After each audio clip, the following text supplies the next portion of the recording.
मैं doctor Rajesh M Patni, director Preeti homoeopathic hospital and research centre तथा professor DKMM homoeopathic medical college Aurangabad. आज सारा भारतवर्ष भगवान महावीर की जन्म जयंती महोत्सव मना रहा है। जन्म जयंती महोत्सव मनाने के पीछे भगवान महावीर जी का संदेश, उनके प्रिंसिपल्स, उन्होंने जो पूरे वर्ल्ड को जो संदेश दिया है, जियो और जीने दो का, करुणा से रहने का, वो संदेश उन्होंने जो दिया है, उन्होंने जो बातें हमें सिखाई है, बतलाई है, वो बातें बतलाई हुई बातों पर मार्ग पर चलने का आज का दिन है। और आज के दिन भगवान महावीर के जी के जन्म जयंती महोत्सव के उपलक्ष्य में हम मनाते हैं।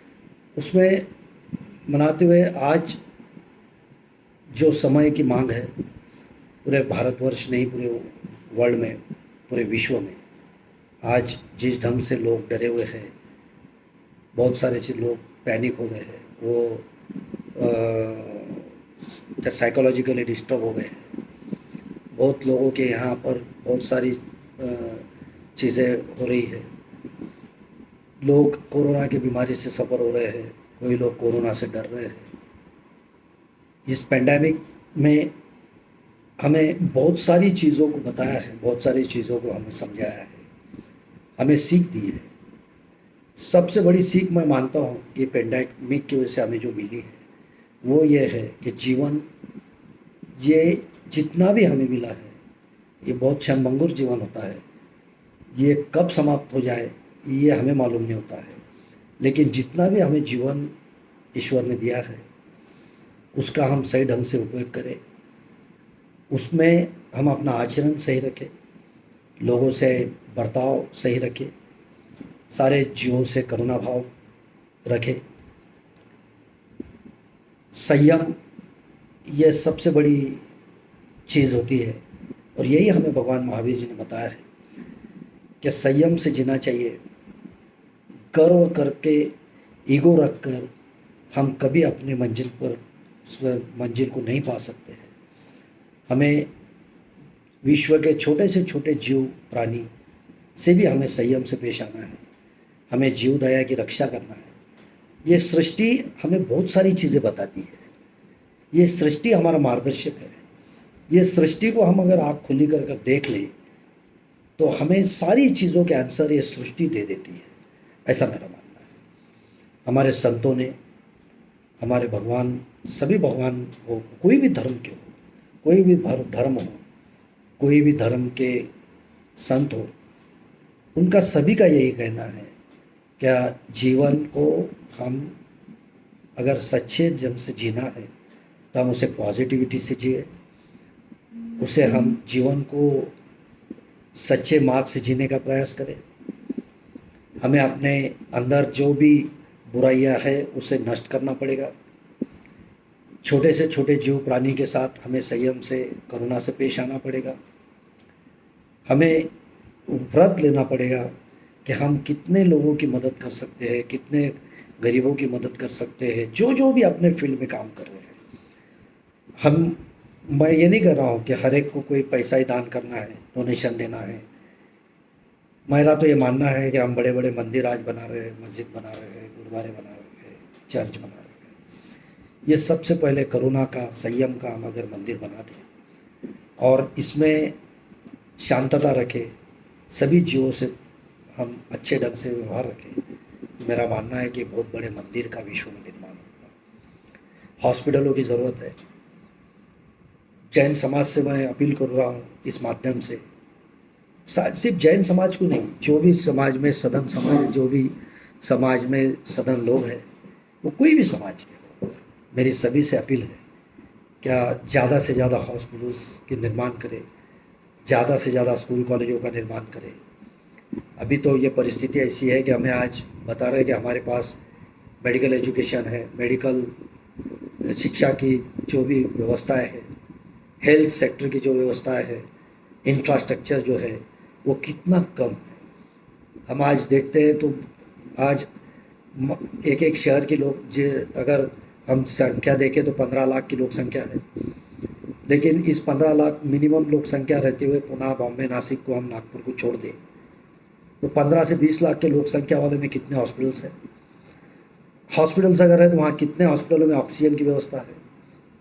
कितने हॉस्पिटलों में वेंटिलेटर की व्यवस्था है? देखे हमने गत महीने 1.5 महीने से क्या व्यवस्था है, क्या हालत हमारी हो रही है। सरकार के लाख कोशिश के बावजूद भी सरकारी यंत्रणा कम पड़ रही है, प्राइवेट हॉस्पिटल्स कम पड़ रहे हैं, हमें ऑक्सीजन नहीं मिल रहा है। जो नेचुरल चीज़ें हैं, जो नेचुरल हम ऑक्सीजन आज ले रहे हैं, हम तो वो फ्री ले रहे हैं, लेकिन हम बिकट पैसा देके भी आज ऑक्सीजन नहीं मिल रहा है। कई बार मैंने पढ़ा है, लोग कह रहे थे क्या पानी की इतनी व्यवस्था है, पानी बहुत है भारत में। आज हम देख रहे हैं पानी हम बॉटल से बिकट ले रहे हैं। ऑक्सीजन नेचुरल था, लेकिन ऑक्सीजन भारत में बिकट लेना पड़ रहा है। तो ये सारी चीज़ें जो है ये क्यों हो रही है, इसके पीछे क्या कारण है, क्या असमानताएं पैदा हुई है, क्या विषमताएं हैं, क्या विशिष्ट परिस्थिति निर्माण हो रही है, ये और क्यों हो रही है, इसका सब का हमें इस सब प्रश्नों के सारे क्वेश्चंस के आंसर हमें ढूंढना पड़ेगा। और हम ढूंढ नहीं सकते ऐसा भी नहीं है, ढूंढ सकते हैं।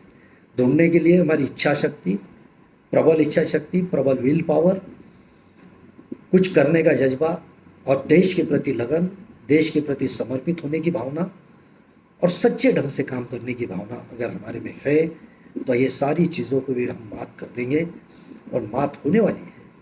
ऐसा नहीं है कि कोरोना से ठीक है हम में से कुछ लोग रहेंगे नहीं रहेंगे, हम रहेंगे नहीं रहेंगे, कौन कब चले जाएगा ये भी हमें पता नहीं है, कौन देख रहे हैं आज की परिस्थिति वैसी है। लेकिन जो भी रहेंगे, जो बचेंगे वो अच्छे से जी सकते हैं, जिएंगे, हम भी जिएंगे। देखो समय जितना है हमारे पास हम उसका सदुपयोग कर लें और हम समय का सदुपयोग करके अच्छा इंफ्रास्ट्रक्चर खड़ा करें, सरकार की मदद करें। सारे पार्टियों से मेरा निवेदन है, सारे राजनीतिक पार्टियों से मेरा निवेदन है, मैंने 2 दिन पहले भी वीडियो में डाला था, सारे लोग लगे हैं। लेकिन इनको सबको भी राजनीति से परे होकर, राजनीति से हटकर, अपनी सारी राजनीति बाजू में रखकर आज जनता के प्रति विचार करके, लोगों के प्रति विचार करके, गरीब से गरीब जनता के प्रति विचार करके भारत के लास्ट कोने तक, देश के लास्ट कोने तक, गाँव के लास्ट कोने तक हमें पहुँचना पड़ेगा। और हमें यह सारा करते हुए हमारी सारे साइंस जितने भी है, मेडिकल पैथीज है, होम्योपैथी है, आयुर्वेदिक है, यूनानी है, एक्यूप्रेशर, सारी पैथीज बहुत अच्छी, यूनानी योग है, एलोपैथी का, मॉडर्न साइंस का, तो इसमें बहुत बड़ा योगदान है। उन्हीं के योगदान से आज देश संभल रहा है। लेकिन साथ ही साथ जितने भी हमारे साथ सपोर्टिंग पैथीज है, इसका भी हमें उपयोग में लाना पड़ेगा। इनका बहुत बड़ा उपयोग है, इनका बहुत बड़ा यूज़ है। मैं देख रहा हूँ, मेरे के प्रैक्टिस में भी मैं देख रहा हूँ, मैं होम्योपैथी प्रैक्टिस करता हूँ, मैं देख रहा हूँ इसके कितने यूज़ है, कितना रिजल्ट है, इसका भी हम यूज़ करें। आयुर्वेदिक का तो पूरे भारतवर्ष आयुर्वेद को जानता है, आयुर्वेद तो हमारे भारत की पल्स है, उससे हमें बढ़ावा देना पड़ेगा। यूनानी में भी बहुत अच्छे मेडिसिन है, उससे भी हमें बढ़ावा देना पड़ेगा। हम सारे सपोर्टिंग पैथीज का बढ़ावा ले, योग का बढ़ावा ले, योग को साथ ले, योग को बढ़ावा दे, तो हम ये सारे चीज़ों को मात कर सकते हैं। और इंफ्रास्ट्रक्चर ये हमारे बहुत बड़ी हमारे आज प्रॉब्लम है।